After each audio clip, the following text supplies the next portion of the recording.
कि क्या एवरेज बच्चा मेहनत करके टॉप रैंक लेकर के आ सकता है। Most students believe rather that toppers are born with extraordinary intelligence. मैं इस बात को नहीं मानता। प्रॉब्लम सॉल्वर बनने के लिए चीजों को पैरामीटराइज करना होता है और एक एक चीज जो होती है उसको अचीव करना होता है। JEE does not reward the fastest learner, JEE rewards the student who learns deeply and consistently.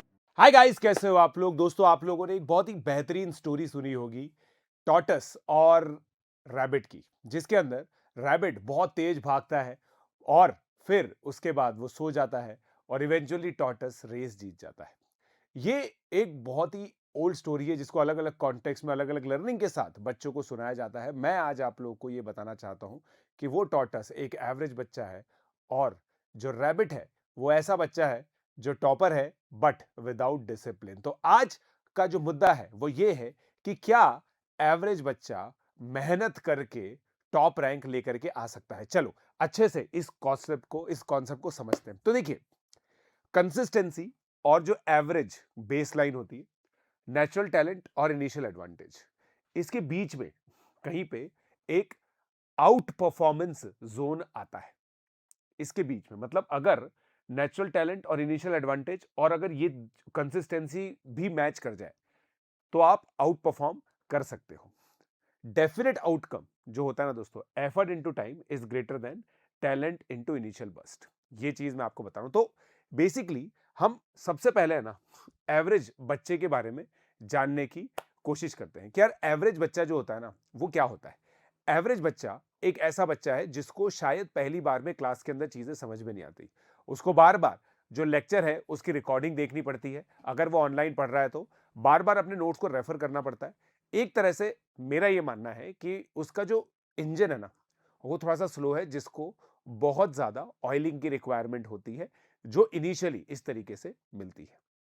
But अगर हम इस बेसलाइन को ही डिफाइन करें, मतलब जो वीक है वो बच्चा, मैं कहूं कि यार वो वीक नहीं है, वो एक अलग बच्चा है जिसको एक अलग तरीके से अप्रोच करना पड़ेगा। अब देखिए, most students believe rather that toppers are born with extraordinary intelligence. मैं इस बात को नहीं मानता। Being a topper myself, I refute this claim. They but जो ये 30% बच्चे, 70% जो बच्चे हैं ना वो क्या होते हैं, takes more time to understand concept. Average बच्चे, देखो मैंने क्या बोला, किसी भी बच्चे के लिए टॉपिक समझना इंपॉसिबल नहीं है। कोई ऐसा बच्चा होता है जिसको ज्यादा देर में समझ में आता है, किसी को कम देर में समझ में आता है।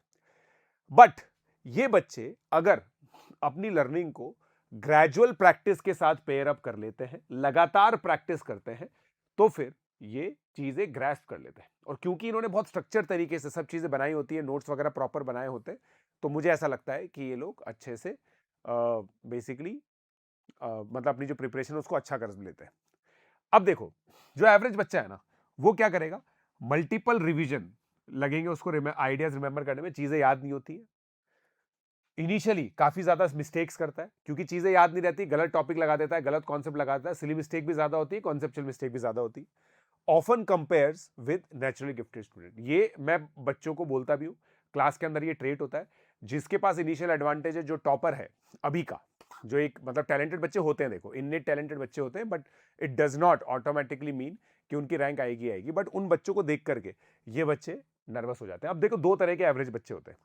एक एवरेज बच्चा who have accepted their defeat, who have accepted their destiny, क्या उनके बस की बात नहीं है, फिर वो लोग छोड़ देते हैं, कुछ ना कुछ और चीज करने लग जाते हैं, डिस्ट्रैक्ट हो जाते हैं, जो भी है।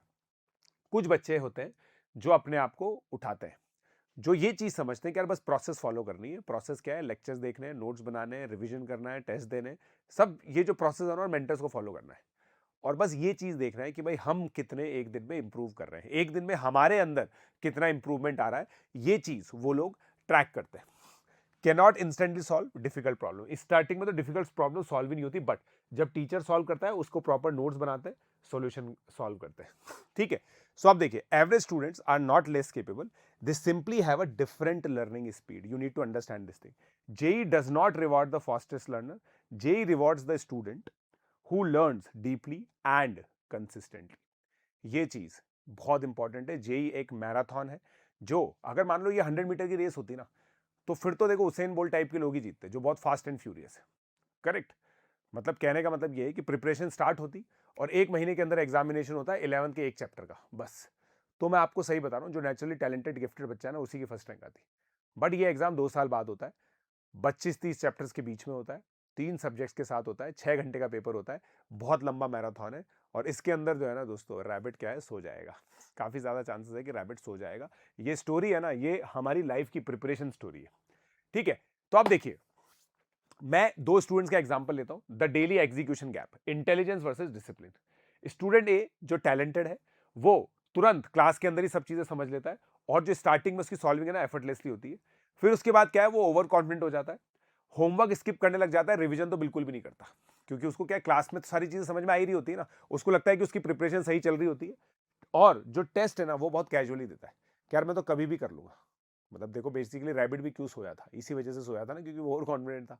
तो बस ये बच्चे सो जाते हैं थोड़े टाइम बाद, और फिर जब 6-7 चैप्टर्स हो जाते हैं ना, तो फिर ये भी एवरेज बन जाते हैं।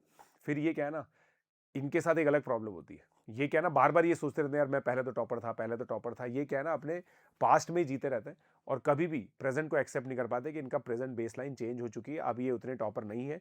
अगर ये बच्चे भी उस समय भी जाग जाएं और अपनी बेसलाइन नई सेट कर लें और उसके बाद एक ग्रोथ प्लान बनाएं, तो ये बहुत अच्छा कर सकते हैं। वहीं पे स्टूडेंट भी हर एक क्लास अटेंड जो होता है ना, हर एक बच्चा हर क्लास अच्छे से सिंसियरली अटेंड करता है, क्योंकि इसके पास कोई ऑप्शन ही नहीं है। इसको पता है कि परसेवरेंस ही एक ऐसी चीज है जिससे ये बच्चे को डिफीट कर सकता है। और मैं तो कह रहा हूं, बच्चे को डिफीट करने की बात ही नहीं है, वो तो बस खुद की ग्रोथ सोच रहा है। Second, completes homework daily and maintains error notebook, जो मैं हर बार बोलता हूं, एरर लॉग बुक बनानी होती है। रिवाइजेज एवरी 3 वीक्स, क्योंकि हर 3 हफ्ते में टेस्ट होता है। Gives every test seriously and improves 1% every day. हर दिन बस थोड़ा थोड़ा इंप्रूवमेंट, थोड़ा थोड़ा थोड़ा थोड़ा थोड़ा इंप्रूवमेंट, धीरे धीरे धीरे। टॉर्टस चल रहा है, रेस खत्म होने से पहले वो आगे निकलेगा, देखिएगा। Talent gives an early edge, perseverance create success. ये सबसे इंपॉर्टेंट चीज है दोस्तों, जो आप लोगों के लिए बहुत ज्यादा इंपॉर्टेंट हो जाती है, खासकर उन बच्चों के लिए जो आज 11th क्लास के अंदर स्टार्ट करके प्रिपरेशन करके आज थोड़े से नर्वस है कि यार सर, ये तो बहुत ही बड़े समुंदर में आ गए, जहां पे अलग अलग तरह की मछलियां हैं, बहुत टैलेंटेड बच्चे हैं। मैं आपको बता रहा हूं, बस अपने बारे में सोचो, अपनी प्रिपरेशन के बारे में सोचो, आपका काम हो जाएगा। तो देखो, जो 2 साल की जो ट्रेजेक्ट्री होती है ना, वो कुछ इस तरीके की होती है। ये देखो, ये जेई कैपेबिलिटी है, ठीक है। टैलेंट डिसाइड्स द स्टार्ट, तो स्टार्टिंग में ना ये बच्चा बहुत ऊपर होता है, ये स्टूडेंट ए है, ये स्टूडेंट बी है। एवरेज स्टूडेंट है ना, वो लगातार इंप्रूव करता रहता है, करता रहता है, करता रहता है, करता रहता है, करता रहता है, करता रहता है। इस बच्चे की जो ग्रोथ है ना, वो रुक जाती है।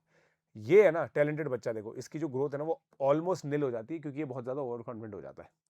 द गैप जो होता है ना, गैप जो होता है वो ग्रेजुअली डिसअपीयर कर जाता है। बट मैं फिर कह रहा हूं दोस्तों, अगर ये टैलेंटेड बच्चा भी अगर लगातार परसीव करे, तो इसकी स्लोप ऐसी रहेगी और ये हमेशा ऊपर ही रहेगा, ये फैक्ट है। ये बच्चा हमेशा ऊपर ही रहेगा, और यही बच्चा बेसिकली टॉप 10 टॉप 50 में लेकर के आता है रैंक। यही बच्चा टॉप 10 टॉप 50 में लेकर के आता है। एवरेज बच्चा भी टॉप 100 तक पहुंच सकता है, मगर टॉप 10 टॉप 50 तो वही होते हैं जो नेचुरली टैलेंटेड भी होते हैं, और फिर उनकी मतलब पढ़ाई के अंदर भी कोई गैप नहीं होता है, ऐसा मेरा मानना है, ठीक है।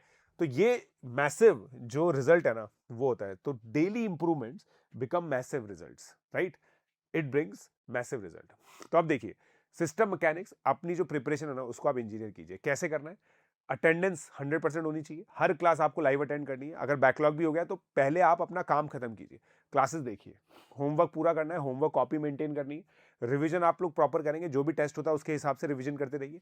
हमेशा एक नोटबुक बनाइए जिसके अंदर आपने अपनी स्ट्रेंथ और वीकनेस लिख रखी है। हर एक चैप्टर को टॉपिक वाइज डिवाइड कीजिए, कौन सा टॉपिक आपका वीक है, कौन सा टॉपिक आपका स्ट्रांग है, उसका लॉग बनाइए, ताकि आप रिवीजन उस हिसाब से कर सके। जो भी अपना वीक टॉपिक है उसी को बार बार रिवाइज कीजिए। टेस्ट दीजिए, ताकि आप लोगों को पता चलेगा, एक्शनेबल इंसाइट्स मिलेंगे कि आपकी सही में क्या रियलिटी है, क्या चीज वीक है, कितनी सिली मिस्टेक कर रहे हो, क्या आपका पोटेंशियल स्कोर है। यही चीज की आप कंसिस्टेंसी कीजिए, यही सक्सेस आ जाएगी। 2 साल तक ये करना है दोस्तों। और मैं आपको बता रहा हूं, अगर आपने सही में 2 साल करना सीख लिया ना, किसी रीजन से आपका जेई में सिलेक्शन नहीं भी हुआ, तो भी आप लाइफ में तो बहुत अच्छा कर लोगे, because you have actually become a problem solver. Problem solver बनने के लिए चीजों को पैरामीटराइज करना होता है, और एक एक चीज जो होती है ना, उसको अचीव करना होता है, right. A student with relentless Perseverance, strong discipline, daily consistency, honest self analysis and long term commitment can reach the very very top rank. ये बहुत इंपॉर्टेंट चीज है, बहुत जो टॉप रैंक है ना, वो भी आप अचीव कर सकते हो। तो बेसिकली क्या करना है? हर दिन शो अप करो, हर दिन क्लास अटेंड करो, हर दिन अपने टीचर को, जैसे मेरी क्लास 12th में आफ्टरनून में होती है, गुड आफ्टरनून बोलो, या इवनिंग में होती है, गुड इवनिंग बोलो. Do the work, review errors, test seriously and stay consistent. ये बहुत ज़्यादा इंपॉर्टेंट सक्सेस मंत्र है एक एवरेज स्टूडेंट के लिए टॉप रैंक लेकर के आने का.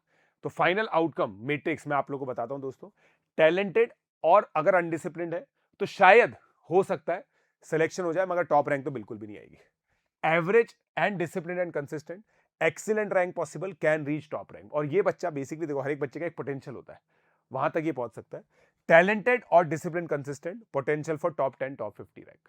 ये एक सिंपल गणित में मैंने आप लोगों को समझा दिया. गणित के टीचर हैं, गणित के बारे में ही बात कर सकते हैं. A talented student without discipline may still qualify JEE, but achieving a top rank becomes extremely difficult.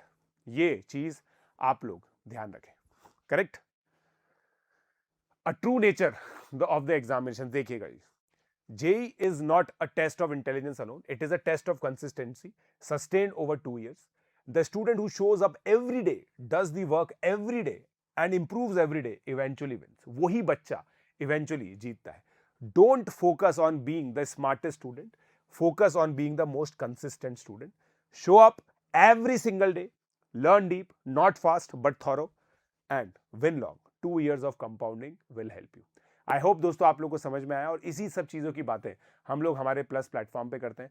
अगर आप ज्वाइन करना चाहते हैं तो ज्वाइन कर सकते हैं. मेरे बैचेस के अंदर पढ़िए, रोज मुझसे बात करेंगे, मेरे साथ पढ़ेंगे, मेरे साथ होमवर्क करेंगे, स्ट्रेंथ वीकनेस का एनालिसिस करेंगे, तो आप ऑलरेडी एक टॉर्टस की तरह चल पाएंगे. आई होप आप लोग को ये वीडियो अच्छा लगा. अगर अच्छा लगा तो प्लीज़ अपने दोस्तों का शेयर कीजिए. Let's crack it.